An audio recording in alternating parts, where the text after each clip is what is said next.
i vocaboli, le parole, i termini che è necessario conoscere per muoversi un po', almeno dal punto di vista storico, dentro a questa guerra terribile che ha già fatto 1100 vittime, abbiamo detto noi, no? Di cui 300 bambini.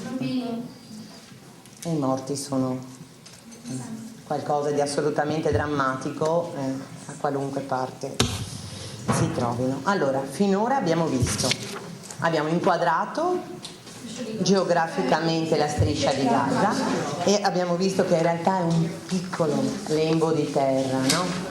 Inizia così la lezione della professoressa Marina Granzotto sul conflitto che in questi giorni sta facendo tremare la terra. Con i ragazzi della seconda A la professoressa parla della striscia di Gaza, della guerra tra israeliani e palestinesi, delle divisioni tra questi due popoli. Arriviamo anche noi, questa volta alla scuola media Toti dal Monte di Mogliano Veneto non entro da sola, ma in compagnia di due piccoli amici, Libe e Zeus. Ad accogliermi la preside. I ragazzi non ci aspettano e soprattutto non aspettano l'arrivo dei due pelosi. Chissà che emozione, con la loro simpatica presenza riusciremo forse a parlare della guerra senza perdere il sorriso.